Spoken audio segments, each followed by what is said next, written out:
سلام. ما برگشتیم. از کجا برگشتی؟ شما که نبودی اصلا. تو برگشتی خوش اومدید به تهران. ما تو تهرانیم. داریم تهران گردی میکنیم اساسی، ولی قبل از تهران گردی کار داریم میریم کرج. یه سالن خیلی بامزه بزرگه، گفتن که به همون خیلی خوشگله با اینا، قراره که بریم اونجا کار فیشیال و پوستی و این کارا انجام بدیم. حالا نمیدونیم چه خبره. با آهنگ تو خوشگله منی میخوایم بریم اونجا بکنن ببینید که اونجا چه شکلی میشه. الی خانم بذار از خودتون بگین چه خبری مدت که نبودیم. چه خبری نیست. بچه‌ها سراغتون رو میگرفتن. ای بابا. بگو یکم تعریف کن. چی بگم؟ از مایدین دور بودم خیلی وقت. سر کارم. تو کدوم میدونی؟ همش سر کار. هیچ کاری نمی‌کنم. نه بیرون نه در هیچ کاری. کافه. باریستا شده الی جون. آره باریستایی میکنم، بارتندری میکنم. بیاین پیشمون. البته حالا تو کافه چی بود اسمش؟ آن پروژکت.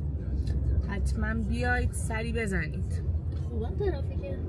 آره. ببین چقدر هوا خوبه، جلومون رو قشنگ میتونیم ببینیم.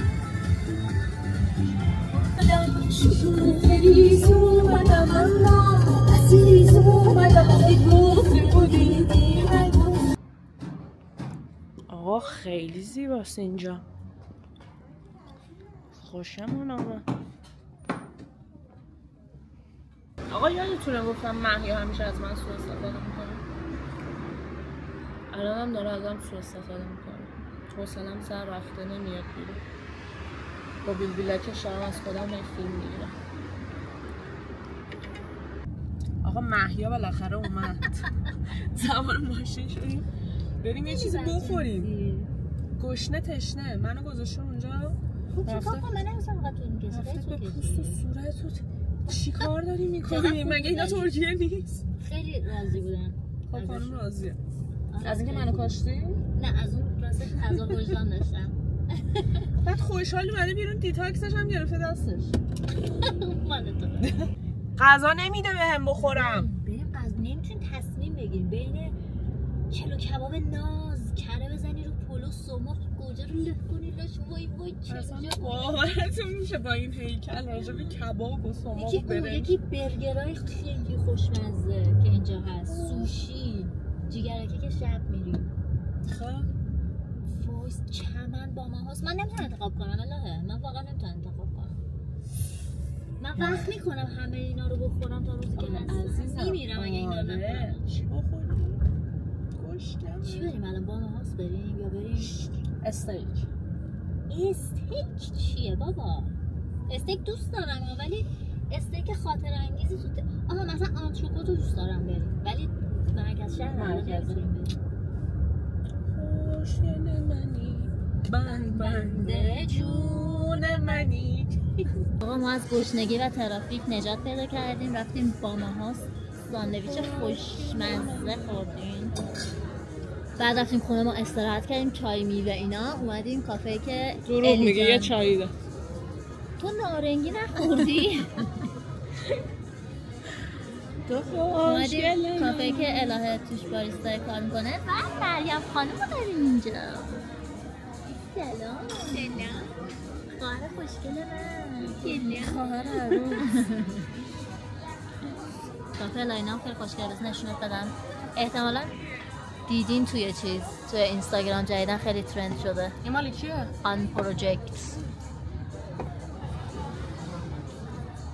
آوازه است.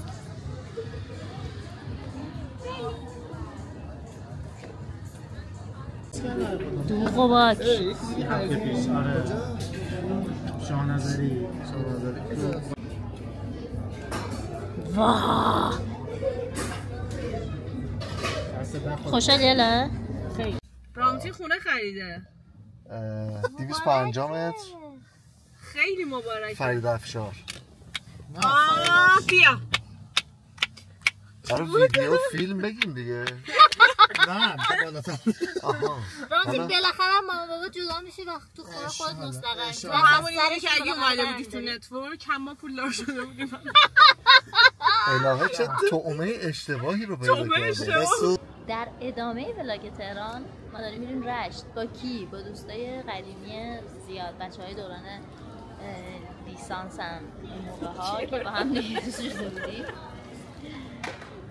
اینا هستن خانم الناز، خانم پگاه رو قبلا دیده بودیم تو نه خانم نیلوفر با همسراشون. جای همسر من خالی که نیست، الهی قربونش برم.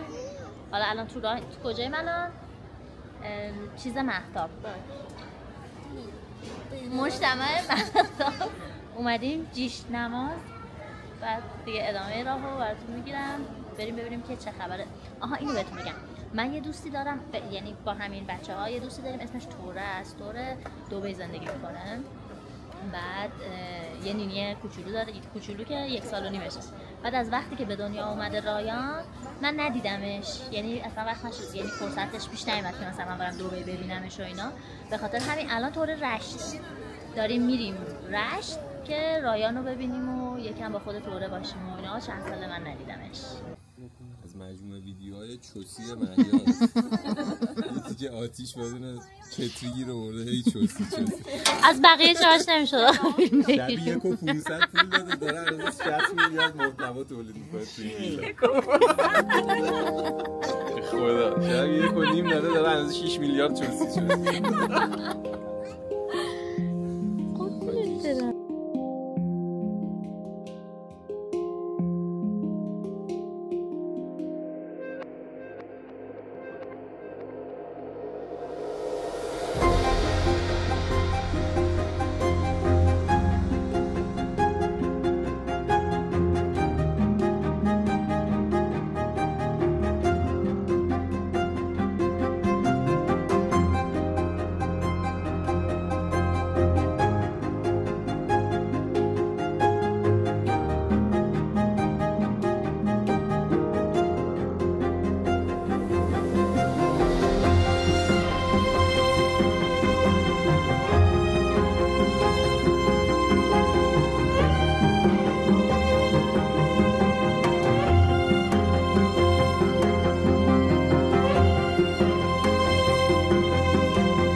نقش اول منو فالو کن.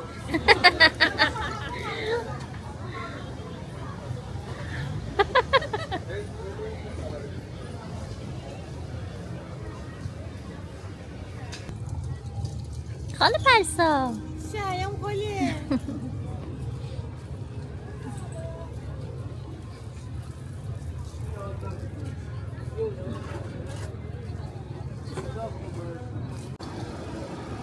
وای این امیر ول میکنه، عاشق دوربینه. آقای دوربینی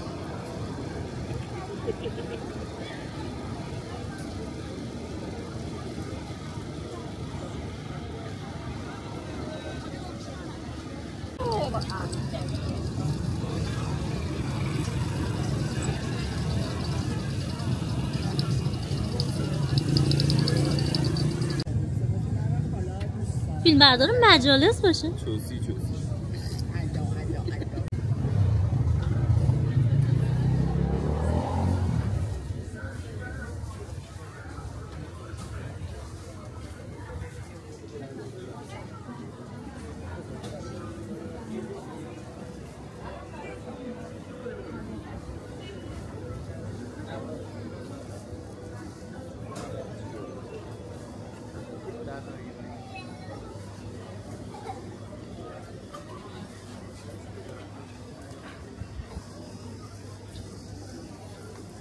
Yeah.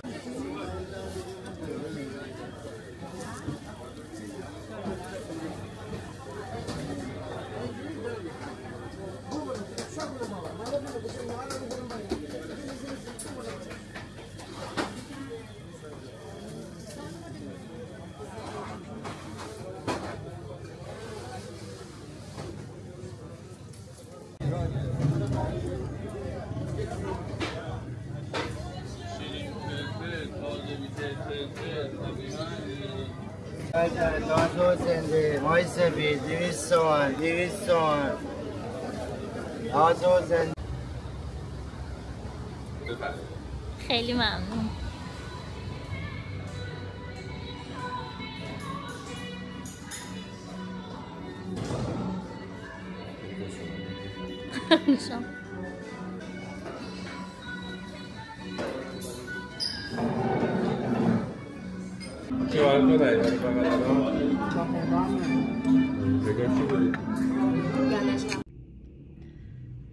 امشب کنسرت آثار هانس زیمره توی هتل اسپیناس پالاس. نشستم تو ماشین دم خونم و منتظرم که الناز برسه که با هم دیگه بریم. فکر کنم باحال باشه. حالا وسطش اگه تونستم یه چند ثانیه ویدیو میگیرم که شما هم ببینید. بریم ببینیم چه جوریه.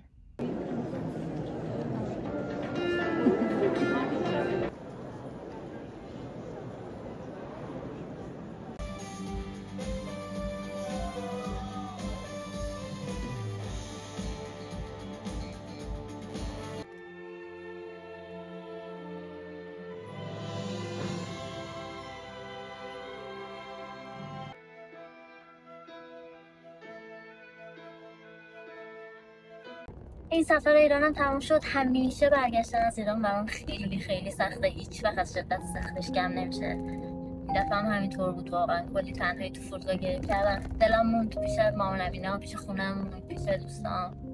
ولی خوب بود دیگه. یه 20 روزی خوش گذروندیم و خاطرات قدیم رو دوره کردیم و خاطرات جدید ساختیم و امیدوارم که بشه زودتر دوباره برگردیم. این دفعه با کامبیز کلی خوش بگذرونیم و اشغال کنیم و دیگه ما این مسیر زندگی رو انتخاب کردیم دیگه. هی با دلتنگی و اشک و آه و اینا باید بگذرونیم دیگه. دارم میرم خونه الان. ساعت نزدیک 10:11 شبه دیگه. از فردا دوباره برمیگردیم به زندگی عادی و خداحافظ. خوش گذرونید.